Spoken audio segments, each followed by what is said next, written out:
If you're having failed yogurt attempts and you can't figure out why, I think it might be your yogurt maker.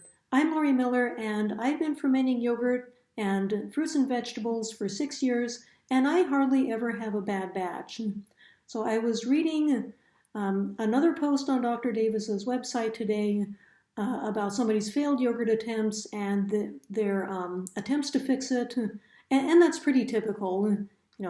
People will try sterilizing all of their equipment, even sterilizing the inulin, rehomogenizing or repasteurizing their milk, and in a lot of cases it just doesn't fix it.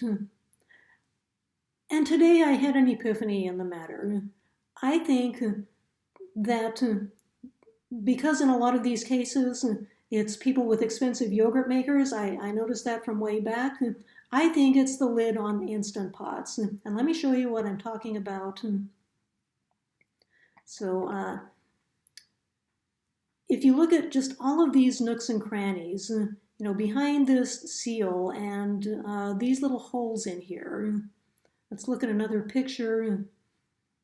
Just a lot of places for bacteria to hide.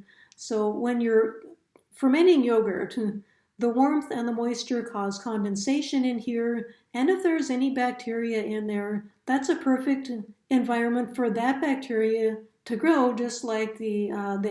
reuteri or whatever yogurt you're making.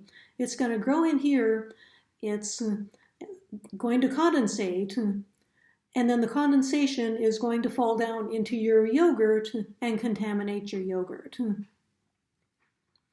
So I'll show you what the kind of yogurt maker that I use. So it's a Sutek. It has a really smooth lid. There's no place for